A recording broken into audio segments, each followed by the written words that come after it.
Hey, you ready to see a really very different bear by the end of this? Alright, so this canvas I had already previously painted on, but I wasn't feeling it, so I decided to sand it, throw some white on it, and then start doodling something else that I wanted to do.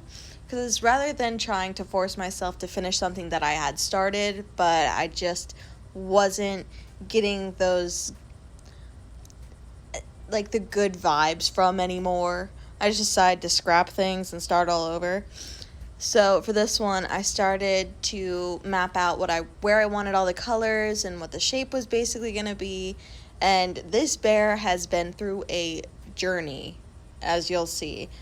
First of all, I wasn't working on a canvas or on an easel, so the top down view doesn't look the same as what I was looking at from like bottom up view, and I know better. I don't know why I decided to go at it like this, but I did. So he's a little wobbly right now. All right, just bear with me. We'll get there. Haha. Bear with me. So anyways, I mapped out with the Posca pens, and then I started laying down a base color on where I wanted everything with just some apple barrel craft paints. I understand the appeal of more professional paint, but generally speaking, I don't like it that much. It's too thick and the lines end up real blobby, and I just don't like it. It's not my thing. Whatever. If you guys enjoy it, then like go ahead and enjoy it. I'm not saying anything about that, but for me, the cheapest paints, the apple barrel paints, work just fine, if not better than all the other ones that I have tried. So when I was going at this bear, I obviously wanted to have a rainbow theme to it, but my colors were real off. So here I am just trying to lay down some color, lay down like a basic foundation for where this masterpiece is gonna come to life. And then I took a step back from it and I was like, ugh, this is not great. But at this point, I had already started painting it twice. Like, this same canvas had already had something started twice on it. And so the texture was getting weird, and I just didn't want to restart. And I really like the idea of this rainbowy bear. Now, normally when I go to repaint a canvas, I will sand it down first and get it to a more even level. Oh, look! It's a totally different bear! Wow, this is so much better. Look at you. So, as you can see, I changed up the color scheme, and it goes more in rainbow order now, and it looks better, and I kind of pulled down some of the way too high side and lifted up the way droopy side. So it's looking a little bit more even now, and I'm starting to really dig it. So now I'm going to go ahead and let you guys watch me blend and add some detail and all that good stuff.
At this point, I realized my massive mistake of those massive little claws. I thought they would be so cute, but they they were not working. Maybe if I had only done like 3, or they were different sized, or maybe a different shade of color, then I would have liked it a little more, but it was not working, baby.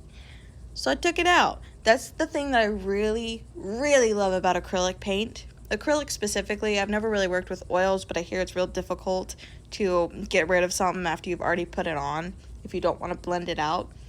But acrylic paint can be so forgiving. And even if you do like a really thick glob of something, like say you did, I guess, the claws. You did the claws, and then like when you go to paint over it, there's going to be a texture to it. So when it dries, you can actually sand that down a bit, depending on the severity and your preference. You can actually sand that down a bit, and it'll be flat again. It's so cool. One of my absolute favorite things about painting is its forgivingness. That's what always took me away from wanting to start painting in the first place, was I was so afraid of making mistakes because there's no way to come back from it. And then I started actually finally experimenting with it, and obviously it's not that bad. It's actually one of the easiest mediums for me to work with. And I think that is because of its forgivingness. But also what I really, really love is the color opportunities. Because ultimately you can get just a single pack and mix up your own things. That's what bothers me about markers and colored pencils. Why was that so hard? I was going to say like the sticks and stuff. Oh my gosh. Anyways, colored pencils and markers. Yes, you can blend both of those, but it's not as seamless of a look as paint is. And if you want to do a massive section of a custom color, then you just mix the custom color beforehand instead of doing all the tiny stuff. I really appreciate the people that put the time and effort into those type of artworks, because ultimately they look amazing. But most of the time I don't want to put all of my energy towards an amazing background color, you know? Like, I'd rather put my energy towards, like, I guess the subject of the piece, and then leave the background whatever, kind of like I'm doing right now. Because, I don't know, that's just, I guess, my style. That's what I like to do.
As you can see, my cat is all white, and for some reason, he always insists on hanging out on my workbench with all my paint, all my art supplies. So this cat, he's always got some extra color on him. And I know exactly whose fault it is. Technically, it's my fault. He's always doing stuff like this.